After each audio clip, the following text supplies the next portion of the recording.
En nuestra modernidad ya no es tan grande la responsabilidad. No pesa sobre nosotros la estabilidad del mundo entero, del universo entero. Se trata modestamente de la prosperidad nacional. Pero el sentido del sacrificio es en esencia el mismo. Repensemos la educación de nuestros hijos. Más que su capacitación para insertarse en el mundo laboral, pensemos en lo que necesitan, que sientan y piensen que deben sentir y pensar como buenos mexicanos, como buenos ciudadanos del mundo, particularmente las instituciones públicas, porque dependemos del erario. Tenemos el deber inaplazable de preparar a los ciudadanos futuros de hoy para la vida en sociedad en plenitud de capacidades y potencial de realización.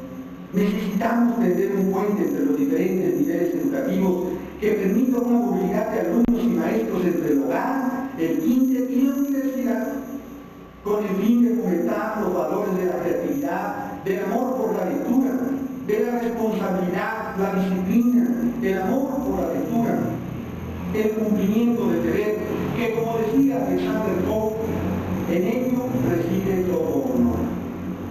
Tenemos buenas razones para no desesperar, atendiendo a la diferencia que no debemos ignorar entre la escala de tiempo que mide la historia de los pueblos y la que mide la vida de un hombre.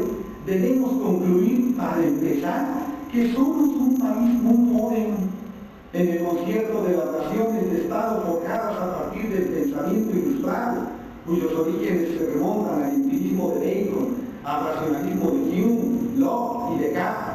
En el siglo XVII, México es una nación literalmente emergente. A lo largo del difícil pacto de una nación, los momentos más difíciles son sin duda los de la explosión fratricida, los de la guerra, consecuencia última de la irreductible imposibilidad de conciliación de intereses encontrados. No fue diferente aquí en México durante la Guerra de Independencia, primer espasmo dilatador y dolorosísimo que anunciaba al nuevo ser. Mi generación aprendió a festejar septiembre como el mes de la patria, pero las celebraciones escolares de entonces, y muy probablemente las de hoy, se reducían a bulliciosa remembranza del grito de dolores. Personalmente, no creo que ni el grito que convocó ni el que celebró la independencia sean el momento decisivo del advenimiento de la nueva patria.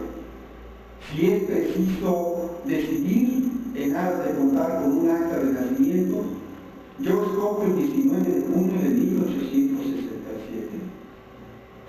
No celebro la muerte del hombre, sino la determinación heroica y el valor histórico de enterrar para siempre nuestro pasado colonial, de exigir nuestro merecido lugar en el mapa de las naciones independientes, celebro el triunfo del anhelo de ser.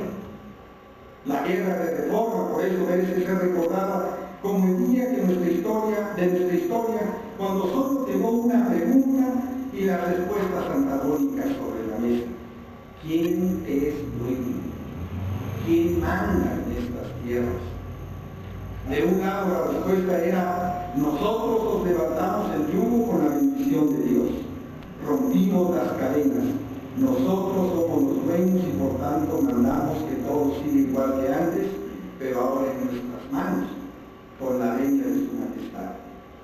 De la otra parte, la respuesta era la de la modernidad, que ya recordamos en voz del clásico latino: seamos esclavos de las leyes para poder ser libres. Hace casi siglo y medio, el 6 de septiembre de 1860, el presidente Juárez proclamó en Guanajuato las leyes de reforma, justo cuando el país venía en guerra, precisamente por todo ese movimiento cuyos antecedentes se remontan a 1833, cuando el grupo liberal plasmó en las leyes lo que consideró la mejor solución a lo que a su forma particular de ver las cosas estaba en la raíz de todos los males nacionales: la Iglesia. El movimiento de reforma fue la lucha liberal contra los intereses de esta institución, la cual, consideraban ellos, tenía secuestrado al país mediante su propiedad sobre tierras y conciencias. Entre otras cosas, la reforma de Gómez Farías prohibía el credo su intervención en asuntos políticos, suprimía el pago del diezmo, secularizaba todas las misiones y ordenaba que las rentas y edificios de las mismas pasaran a manos de la Federación. La segunda reforma introdujo 3 leyes más. La ley Lerdo, que obligaba a las corporaciones civiles y eclesiásticas a vender las casas y terrenos cuyos arrendatarios no los estuvieran ocupando, para que estos produjeran mayores riquezas en beneficio de más personas. Por su parte, la ley Juárez suprimía los fueros militares y eclesiásticos en los asuntos civiles, por lo que los tribunales de ambas corporaciones debían limitarse a intervenir en los asuntos de su competencia y no inmiscuirse en los asuntos civiles. Por último, la ley Iglesias prohibía el cobro de derechos y remuneraciones parroquiales que hasta entonces seguían exigiendo los sacerdotes a las personas pobres, considerándose pobres aquellas que no obtuvieran a través de su trabajo personal más de la cantidad diaria indispensable para su sustento. La guerra de reforma duró 3 años y al triunfo de los liberales siguió el intento conservador por restaurar una monarquía europea, nuevo espasmo de la vieja madre historia que no acababa de parir. Ahora bien, hay que decirlo, nuestro pueblo nunca ha visto bien nuestras leyes, sencillamente no las estima, no las siente suyas y más bien las desprecia. ¿Por qué?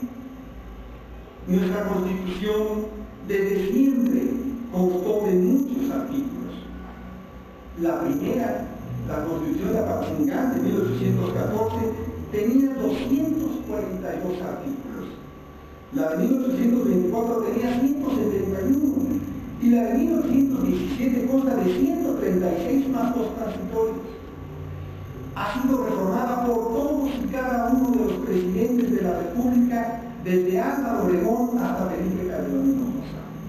Curiosamente, todos nuestros presidentes sienten el reclamo de la historia como necesidad de reformar la Constitución seccionalmente, y una y otra vez los mismos artículos son objeto de nuevas reformas.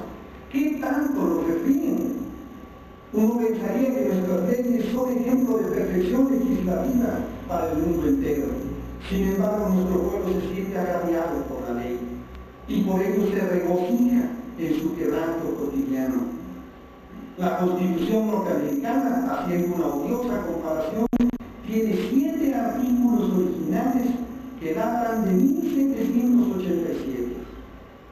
Ha sufrido 27 enmiendas ratificadas y 6 no ratificadas en 222 años. No son solo números. La comparación es en cierto sentido indebida. Se trata de 2 historias nacionales muy distintas en uno y otro caso. Pero será útil si pueden lograr la reflexión seria en torno al espíritu de las leyes entre todos ustedes. He aquí una idea para provocar esa reflexión. El número de las leyes necesarias es inversamente proporcional a la fortaleza de los principios que emanan como por arte de magia entre los miembros de un colectivo cuando se sienten seguros de las causas comunes que los convocan a la convivencia por las evidentes bondades resultantes. Entre más leyes tenemos, menos sólidos son esos principios. En nuestra tradición, cada nueva ley es un reto a vencer. ¿Por qué? Me atrevo a proponer a ustedes la siguiente hipótesis. No es aparente su espíritu en beneficio de todos, en beneficio de la convivencia. La ley en México siempre ha parecido al pueblo una camisa de fuerza y un garrote en la mano del gobernante en turno. La suspicacia, ese terrible mal que nos aqueja de fondo, no es gratuita. Aún el insigne Juárez dijo: para los amigos, ley y gracia; para los demás, ley a secas. Moderar la diferencia entre la opulencia y la indigencia, procurar una mejor impartición de justicia, son anhelos que pueden rastrearse en nuestra historia, incluso la famosa declaratoria de los sentimientos de la nación en 1813. Desdichadamente, anhelos nobles del siervo de la nación no compartidos